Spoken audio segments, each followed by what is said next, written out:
If you've heard of estrogen dominance and you're wondering, is this something that I'm dealing with? Is this my hormonal problem? This video is for you. I'm going to go over exactly what estrogen dominance is and what the symptoms estrogen dominance causes so that you kind of know. If you haven't hit the subscribe button, hit the subscribe button to be notified anytime I post new content relating to women's health, hormones, or holistic health. All right, here's the deal. Estrogen dominance is a term that I'm gonna explain exactly what it means, but it is running rampant all over the wellness industry amongst influencers, functional medicine doctors, naturopath, acupuncturists, etc. And it's misunderstood a lot by a lot of women, and also the treatment is fairly misunderstood. A lot of people just think you should take something called DIM and all will be well, but we wanna kind of go through what this is because estrogen dominance is not always just too much estrogen. So I want to talk to you exactly now about what it is. So estrogen dominance is one of three things. In theory, basically what estrogen dominance is it means it's too much estrogen in relation to progesterone. So in your menstrual cycle, we have estrogen and progesterone. Those are two dominant hormones that kind of run the show. There's other ones like luteinizing hormone and follicle stimulating hormone and other things that occur, but these two kind of like run the show. So in day one is the first day that you start bleeding. In the first half of your cycle, that's called the follicular phase. So this is the phase where you have your period, you end your period, you kind of gear up for ovulation. In this phase, estrogen is really dominant. It feels like you feel really good. It feels kind of like an energy supplement. Our energy feels the best of the cycle. We feel, our mood feels okay, bloating feels okay, all of those things. Then you sort of go through a little dip in hormones for ovulation. Ovulation occurs, and then ovulation, remember, is where the follicle is released to be fertilized to get pregnant. Ovulation is what triggers progesterone, which remember is progestation. So progesterone is the hormone that's dominant in the second half of the menstrual cycle, which is called your luteal phase. Now, estrogen also is occurring in this phase as well because estrogen and progesterone both are needed to build up the lining to support a growing pregnancy if the egg was fertilized. First off, I want to remind you that you do not have progesterone in the follicular or that first half of the cycle. Ovulation is what triggers progesterone to rise, and so that is where we have progesterone. So for those of you who might be supplementing with it or wanting to get it tested, that is the time to get it tested or to take progesterone if you're doing that. In estrogen dominance, we sort of look at the ratio of estrogen to progesterone in this luteal phase. So if you have very low progesterone, that can make estrogen look unopposed and very dominant. So the three things that can occur with estrogen dominance is, number one, your ovaries are making too much estrogen. This can occur from environmental toxins, being exposed to a lot of what we call like xenoestrogens, which are things like plastics and pesticides and chemicals and things like that that can mimic estrogen in your body. The second thing that happens or that can cause an estrogen dominance is too low of progesterone. So remember, if you don't have enough progesterone, there's not enough to kind of oppose or push back on that estrogen. And so estrogen just kind of goes on its own.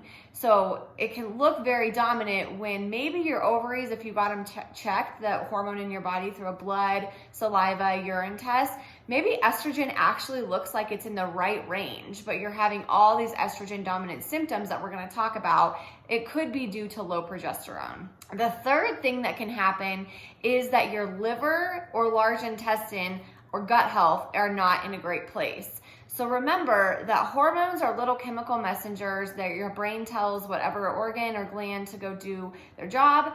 And then after that, they go do their jobs and then they have to be detoxed through your liver. They don't just like evaporate or disintegrate in your body. They have to go through a filtering process through your liver and then out through your large intestine. If your liver is sluggish due to nutrient deficiencies, stress, too much alcohol consumption, whatever, your liver is not going to take precedence on estrogen to be detoxed through the liver. It's going to take precedence to get these extra chemicals, alcohol, whatever, out through your liver. So a lot of women that I treat have what's called like a little bit more of a sluggish liver, where this process is not happening super fast and things can kind of get backed up in there. It also occurs with histamine. So a side note, if you're having bad allergies, sometimes the liver kind of working on that can be really helpful at getting out histamine and can help allergy symptoms as well. That's kind of what happens in your liver. Your liver filters out the estrogen and then sends it into your large intestine to be expelled through a bowel movement.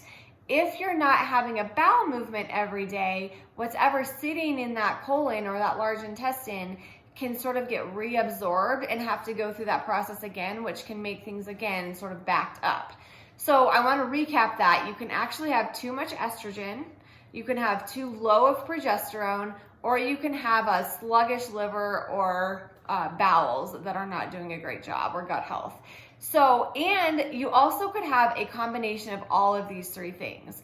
The Dutch test that I give to my patients is one of the specialized tests that I give to patients, actually looks at all of these things. So it's going to look at your liver function, your progesterone, your estrogen, how it's being detoxed, all of those different things. Those are kind of the three mechanisms, and like I said, they can actually occur in combination together, which can kind of create like a trifecta for a lot of people. When we have estrogen dominance, whether it's due to any of these three reasons, it can cause a myriad of symptoms. You can start to get things like shorter cycles. So if you're noticing that your cycle naturally as an adult landed around 29 days each month, and it's starting to kind of back up to like 26 days, 25 days, 24 days, that's a big sign of estrogen dominance, that you have too much estrogen in relation to progesterone. I actually did a whole video all about heavy periods and short cycles that I will leave in the description, and a whole video about what happens in perimenopause, which is sort of when progesterone kind of declines. It's sort of, as Laura Bryden says, she's a naturopathic doctor, she says progesterone in our 40s just kind of quietly exits the scene, while estrogen goes on this big roller coaster. So that can create that a lot in our 40s, but it can happen at any time in our reproductive years as well. Shorter cycles, heavy cycles. So remember, progesterone is the one that's going to build up that endometrial lining, which is what we're shedding during our period, whereas progesterone goes in and sort of thins it out. So if you have too much estrogen in relation to too little progesterone, you can have really heavy, clotty periods as well. That's a common thing. PMS symptoms are pretty rampant. So things like premenstrual headaches, bloating, a lot of water retention, breast tenderness or swelling, acne. These things are all very common with estrogen dominance. And again, we just want to figure out, is it actually low progesterone? Is it high estrogen? Are both of those okay? But maybe your liver is just not working at getting these things out. Or maybe your gut health isn't great and you're not having a great bowel movement every day. All four components are super helpful at making this all work right, and they're all very treatable. We just need to figure out what is going on. The other thing that estrogen dominance can create is things like polyps, cysts, fibroids, and it can exacerbate things like endometriosis and adenomyosis.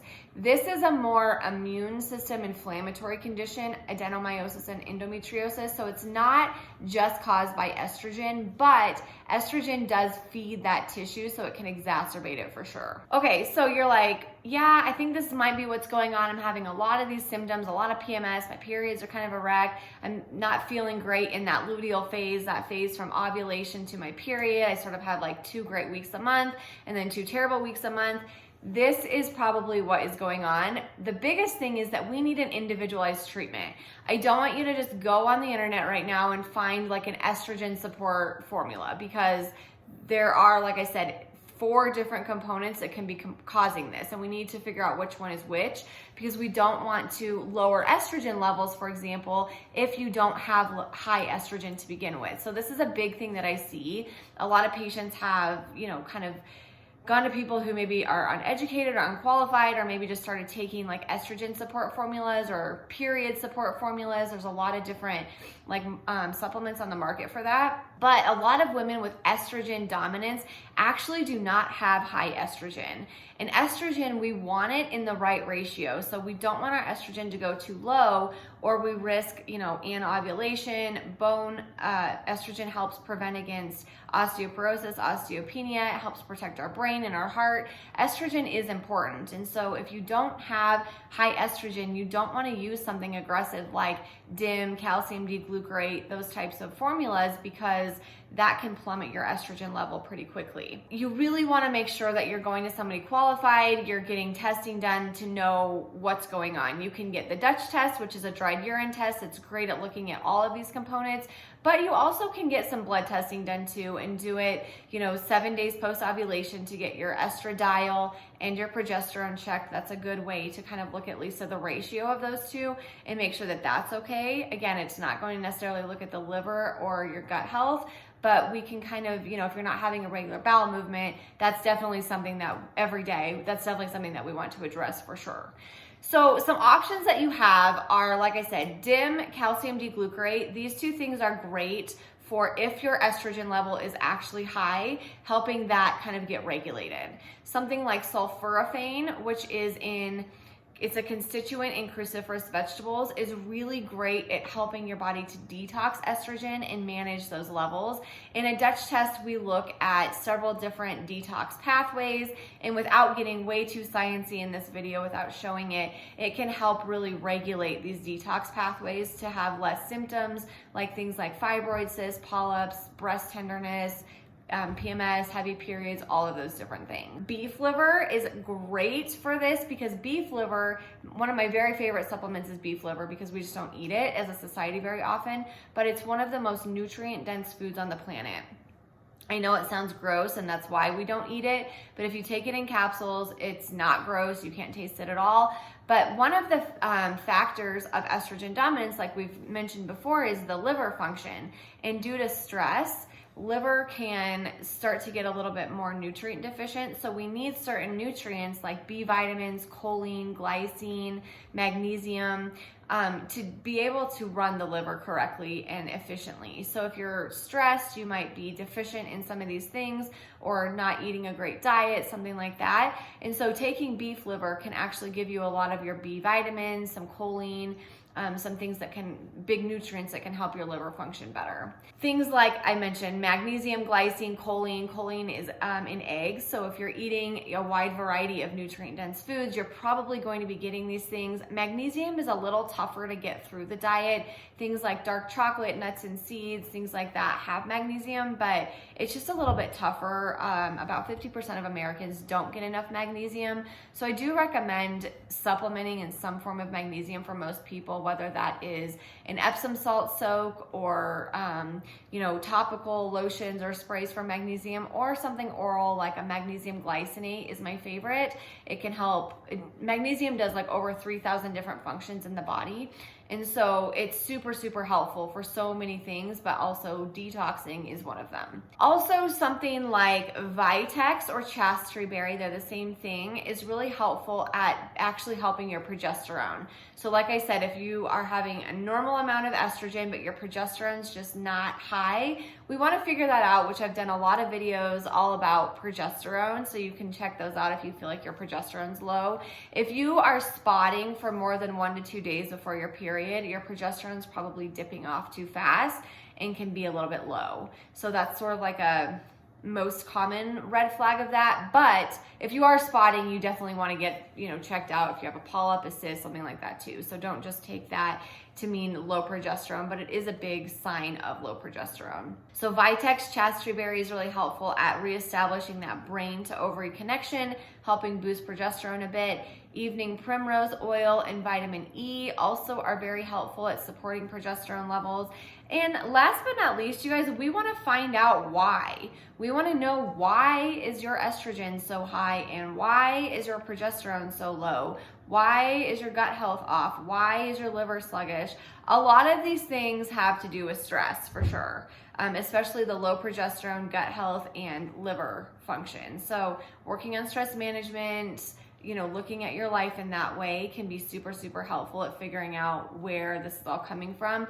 But we don't just want to slap even, supplements and herbs on these things as Band-Aids, because we definitely do want your body to function optimally and produce the right amount of hormones for the age that you are. So this is exactly what estrogen dominance is. I hope this video was helpful for you. If you have a friend or family member who is struggling with their hormones, their periods, some of these PMS symptoms, all of those things, please share this video with them, because I think that they will be very enlightened. Usually in conventional medicine, an ablation, hysterectomy, birth control, tranexamic acid, like these things are really the only options, and they're definitely not getting to the root, which if we have estrogen dominance and too much estrogen, we really do want to treat that, because higher levels of estrogen have been known to increase your risk of things like breast cancer, ovarian cancer, like I said, fibroid cysts, polyps, those types of things too, that are a little bit more serious than just run-of-the-mill PMS, all by super uncomfortable and super unnecessary. So anyways, let's get this treated from the root up. I do it all the time with my patients. I know it's possible. I have an entire digital course all about this called the Period Solution. I will leave a coupon code in the description below for that course. This course shares with you all the different symptoms that you might be experiencing and the exact protocols for them. So it teaches you what to look for each of these things and exactly what to do for it. So super, super helpful. And like I said, gets to the bottom of whatever's going on without slapping Band-Aids on it. I hope this was helpful for you. If you haven't hit the subscribe button, hit that to be notified anytime I post new content relating to women's health, hormones, or holistic health.